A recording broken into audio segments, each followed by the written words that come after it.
មានសាច់គោយើងមិនដឹងថាយើងយកមកឆាឬក៏យកមកស្ងោរឲ្យឆ្ងាញ់ណាបងប្អូនអាចសាកយកមកឆាជាមួយនឹងម្ទេសហឹលបានបងប្អូនបាទហើយនេះខ្ញុំដាក់ម្ទេសផ្លោកខ្លះបាទហើយក៏ដូចជាម្ទេសហឹលម្ទេសដៃនាងណាបងប្អូនបាទដល់ជាតពលហើយខ្ញុំក៏ចាប់ផ្ដើមហាន់សាច់គោហើយសាច់គោរបស់ខ្ញុំហើយជា2ខាំឯងបងប្អូនបាទខ្ញុំហាន់ជាចំណិតឲ្យទូចល្មមមកដើម្បីឲ្យឆាទៅចូលជាតិបានល្អហើយក្រោយមកទៀតចាប់ផ្ដើមធ្វើការហាន់ម្ទេសផ្លោកម្ទេសដៃនាងរបស់យើងដើម្បីយកមកឆាបន្តមកទៀតក៏ចាប់ដើមធ្វើការចិញ្ច្រាំខ្ទឹមហើយក៏ដាក់ខ្លាញ់មែនតើទៅម្ហូបមួយមុខនេះมันពិបាកធ្វើទេបងប្អូនអើយស្រួលធ្វើណាស់ហើយចំណាយពេលខ្លីតែយ៉ាងយូរ10នាទីអីហ្នឹងហើយបើសិនជាបងប្អូនចូលចិត្តម្ទេសហឹលបងប្អូនអាចដាក់ឲ្យច្រើនយ៉ាងហ្នឹងទៀតក៏បានដែរតែខ្ញុំល្មមវិញខ្ញុំអត់ចូលចិត្តហឹលពេកទេហើយក្រោយមកទៀតក្រោយពីយើងបំពងខ្ទឹមបានឈ្ងុយល្អហើយយើងក៏ចាប់ផ្ដើមធ្វើការដាក់សាច់គោរបស់យើងចូលហើយជះក្លិនឡើងឈ្ងុយតែម្ដងបងប្អូនបាទ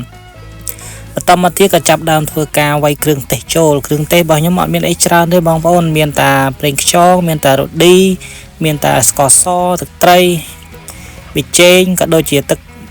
ម្ទេសបន្តិចបងប្អូនដើម្បីឆាទៅឲ្យយើងមានពណ៌ភ្លឺល្អក្រោយពីឆាបានសាច់គោយ៉ាងសពឆ្អិនល្អហើយក៏យើងចាប់ផ្ដើមធ្វើការដាក់ម្ទេសចូលហើយក៏ឆាម្ទេសទៀតសោតខ្ញុំអត់ចង់ឲ្យរលួយពេកដែរខ្ញុំចង់ឲ្យយ៉ាងនៅ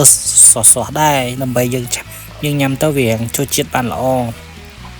មែនតើម្ហូបមួយមុខនេះគឺចុះបាយទេបងប្អូនបាទហើយខ្ញុំតែងតែធ្វើនៅពេលដែលយើងមកពីធ្វើការហត់អីយើងខ្ជិលធ្វើម្ហូបណាយូរយើងធ្វើអានេះទៅវាលឿនមែនតើហើយវាងាយឆាប់បានញ៉ាំហើយវាឆ្ងាញ់ទៀតដាក់ជាមួយបាយ2 3ចានតាមពិតទៅម្ហូបមួយមុខនេះគ្រួសារខ្ញុំតែងតែធ្វើញឹកញាប់បាទដោយសារទី1ចំណាយពេលតិចទី2វាជាចំណង់ចំណូលចិត្តហើយវាឆ្ងាញ់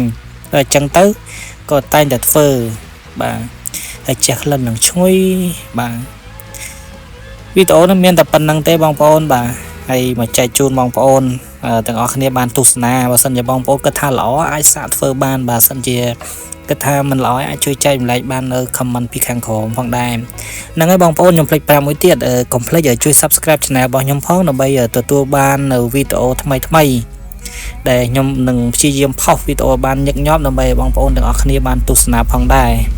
អរគុណសម្រាប់ការតាមដានមើលនៅវីដេអូមួយនេះបើសិនជាមានចំណុចខ្វះខាតសូមខន្តីអភ័យទោសផងបាន